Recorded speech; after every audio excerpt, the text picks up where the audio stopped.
यदि किसी बच्चे से गिनती सुनाने को कहा जाए तो वह फर्राटे से 1 से लेकर 100 तक की गिनती सुना देगा, क्योंकि स्कूल में उसे 100 तक की गिनती ही सिखाई गई है। फिर थोड़ा बड़ा हो जाने पर उसके आगे 1000 तक की गिनती वह अपने आप सीख जाता है। किंतु 1000 से आगे की गिनती न तो उसे सीखने की आवश्यकता होती है और न ही उसे सिखाने का कोई प्रयास करता है। नमस्कार दोस्तों, मैं हूं आशीष। आज मैं आपको इस वीडियो के माध्यम से संख्याओं की उस असीम दुनिया में ले जाऊंगा जो आपने शायद नहीं सुना होगा। तो आइए चलते हैं। वीडियो थोड़ा लंबी होने वाली है, धैर्यपूर्वक देखिएगा। बच्चे थोड़ा बड़ा होने पर धनी व्यक्तियों के बारे में सुनते हैं जो सामान्यतः लखपति अथवा करोड़पति होते हैं, अर्थात वे व्यक्ति जिनके पास लाखों अथवा करोड़ों रुपए होते हैं। तब उसे पता चलता है कि 1 लाख का अर्थ है 1 के आगे 5 शून्य तथा 1 करोड़ का अर्थ है 1 के आगे 7 शून्य। फिर देश का बजट आता है जो अरबों अथवा खरबों में होता है, 1 के आगे 9 शून्य या 1 के आगे 11 शून्य। अंग्रेजी माध्यम वाले स्कूलों में मिलियन या 10 लाख फिर बिलियन अर्थात 1 अरब भी पढ़ते हैं, किंतु इससे आगे की संख्या वहाँ समांतर नहीं सिखाई जाती तथा उसके लिए 100 बिलियन या 1000 बिलियन, कभी कभी ट्रिलियन आदि 1 के बाद 12 शून्य कहा जाता है।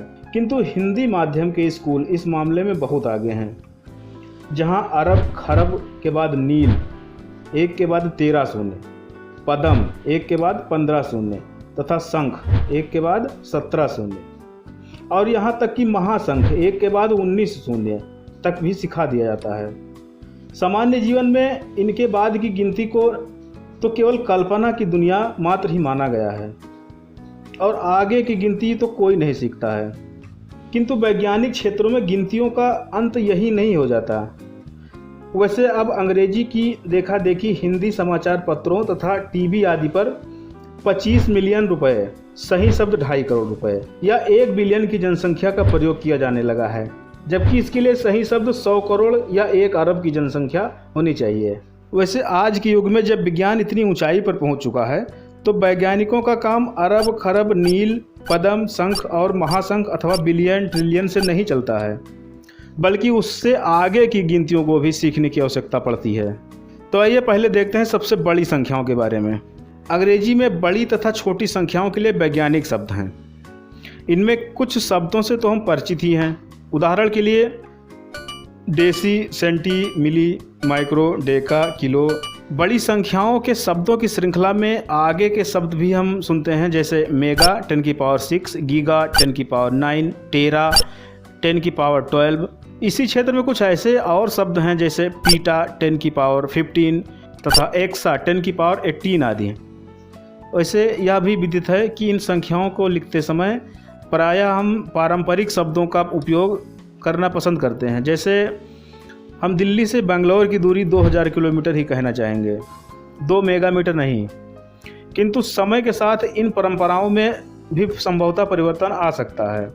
किंतु कुछ शब्द ऐसे हैं जो अधिक प्रचलित नहीं हैं, जैसे जेटा 1 के बाद 21 शून्य, योटा 1 के बाद 24 शून्य, जेना 1 के बाद 27 शून्य, वेंडेका 1 के बाद 33 शून्य, गूगल 1 के बाद 100 शून्य। अब प्रश्न उठता है कि इन महाविशाल तथा अति सूक्ष्म संख्याओं का प्रयोजन क्या है।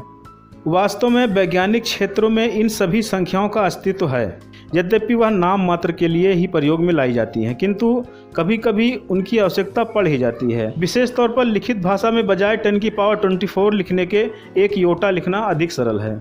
उदाहरण के लिए 2003 में संपूर्ण विश्व की जनसंख्या 6 अरब से अधिक अर्थात 10 के बाद 9 शून्य अथवा 10⁻9 थी, जो काफ़ी बड़ी संख्या मानी जाती है। प्रत्यक्ष है कि 10⁻9 कहने पर यह संख्या हमें उतनी बड़ी नहीं लगती है जितनी 6 अरब कहने पर।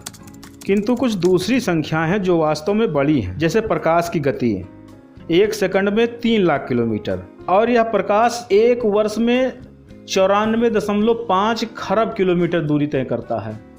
9.45 के आगे 12 शून्य, जिसे हम 9.4 पीटामीटर कह सकते हैं।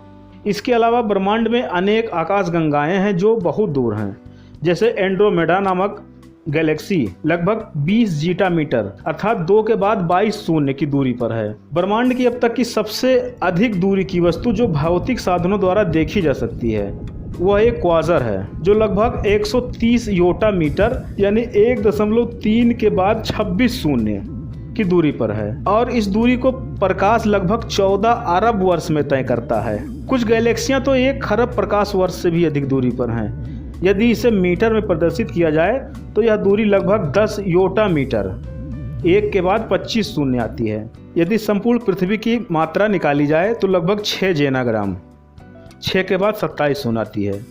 सूर्य का जन्म आज से लगभग 5 अरब वर्ष पूर्व हुआ था तथा इसका अस्तित्व पृथ्वी सहित लगभग 10 अरब वर्ष बाद समाप्त हो जाएगा। इसे हम क्रमशः 150 पीटा सेकंड तथा 300 पीटा सेकंड अथवा 0.15 एक्सा सेकंड तथा 0.3 एक्सा सेकंड द्वारा प्रदर्शित कर सकते हैं।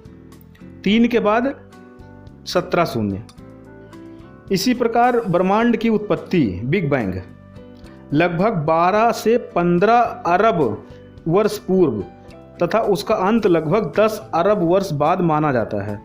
अथवा हम कह सकते हैं कि ब्रह्मांड 0.43 एक्सा सेकंड पूर्व बना था तथा 0.3 एक्सा सेकंड बाद समाप्त हो जाएगा। 3 के बाद 17 शून्य। एक और क्षेत्र जहां बड़ी संख्याओं का उपयोग किया जाता है वह है कंप्यूटर का क्षेत्र। आरंभिक दिनों में कंप्यूटर की मेमोरी किलोबाइट में मापी जाती थी, फिर यह मेगाबाइट 1 के बाद 6 शून्य में मापी जाने लगी। अब यह बढ़कर गीगाबाइट 1 के बाद 9 शून्य तथा टेराबाइट 1 के बाद 12 शून्य तक पहुंच चुकी है। भविष्य में कंप्यूटर पीटाबाइट 1 के बाद 15 शून्य या एक्साबाइट 1 के बाद 18 शून्य या फिर उससे भी आगे पहुंच जाएंगे। यदि संसार में स्थित सारे पुस्तकालयों की पुस्तकों में लिखे हुए शब्दों के अक्षरों को गिना जाए तो केवल एक जेटा 1 के बाद 21 शून्य शब्द ही होंगे। इसे यदि हम हिंदी में प्रदर्शित करें तो 10,000 संख अक्षर लिखे हुए पाए जाएंगे।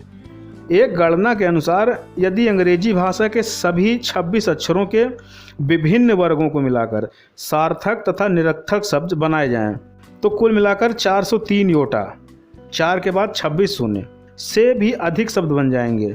किंतु संख्याएं यही समाप्त नहीं होती, इसके आगे भी हैं। यदि हम परमाणु के सबसे छोटे कण की तुलना संपूर्ण ब्रह्मांड के आकार से करें तो यह मात्रा 10 की पावर 51 आती है। और अब से लगभग 2000 वर्ष पूर्व प्रसिद्ध वैज्ञानिक आर्किमिडीज ने अनुमान लगाया था कि संपूर्ण ब्रह्मांड में कणों की संख्या 10 की पावर 51 1 के बाद 51 शून्य है। इस शताब्दी के आरंभ में प्रसिद्ध वैज्ञानिक आर्थर एडिगंटन ने गणना कर बताया था कि संपूर्ण ब्रह्मांड में परमाणु से भी छोटे कणों की संख्या 10 की पावर 80 1 के बाद 80 शून्य है। अब एक क्षण के लिए मान लीजिए ब्रह्मांड का प्रत्येक छोटा कण फैलना चालू कर दे और हर कण फैलकर इतना बड़ा हो जाए कि उसमें सारी पृथ्वी, सौर मंडल, सारे सितारे, अरबों खरबों प्रकाश वर्ष की दूरी पर स्थित मंदाकिनियां सब समा जाएं। या दूसरे शब्द में सारा ब्रह्मांड अपने आकार से कई गुना बढ़ जाए। तो यदि हम इस विकराल आकार के ब्रह्मांड के छोटे कणों की संख्या की गणना करें तो कुल संख्या क्या होगी? यह संख्या होगी 10 की पावर 80 इंटू 10 की पावर 80। है ना चकराने वाली बात। यदि हम अपने विचारों को और आगे बढ़ाएं तो और भी बड़ी संख्याओं की कल्पना की जा सकती है। वास्तविक रूप से जो सबसे बड़ी संख्या मानी गई है उनमें सबसे पहले तो गूगल का नाम आता है, जो 1 के बाद 100 शून्य के बराबर होती है। गूगल से भी बड़ी संख्या के रूप में गणितज्ञों ने सबसे बड़ी रूढ़िवादी संख्या प्राइम नंबर का पता लगाया है। वो लगभग इतनी बड़ी है जितनी 1 के बाद 65,000 शून्य लगाने पर आती है, अर्थात 10 की पावर 65,000। अब यदि एक असंभव सी बात की गणना का पता लगाया जाए तो और भी बड़ी संख्याएं सोची जा सकती हैं। उदाहरण के लिए इस बात की क्या संभावना है कि एक चिंपांजी टाइपिंग सीखकर शेक्सपियर की सारी रचनाएं टाइप कर देगा। वैज्ञानिकों ने गणना द्वारा बताया कि इसकी संभावना 1 के बाद 1 लाख शून्य में से 1 है। इसके बाद बड़ी संख्या गोगुलप्लेक्स कहलाती है, जो वास्तव में बहुत बड़ी संख्या है। यह संख्या 1 के बाद उतने शून्य लगाने के बाद आती है जितने एक गूगल में हैं, अर्थात 10 की पावर गूगल। परंतु एक अन्य विशालतम संख्या की कल्पना कर ली गई है जिसे ग्राहम संख्या कहते हैं। इसका उपयोग रैमजे थ्योरी के अंतर्गत किया जाता है। यह संख्या इतनी बड़ी है कि आजकल की भाषा में लिखना शायद भगवान ब्रह्मा के लिए भी संभव नहीं है। हो सकता है इसके लिए गणित की किसी नई शाखा का ही आविष्कार करना पड़ जाए। फिलहाल इसे ऐसे समझा जा सकता है कि यदि संपूर्ण ब्रह्मांड को कागज में परिवर्तित कर दिया जाए, फिर ग्राहम संख्या को लिखना आरंभ करें, तो सारा कागज समाप्त हो जाने के बाद भी संख्या पूरी तरह से लिखी नहीं जा सकती।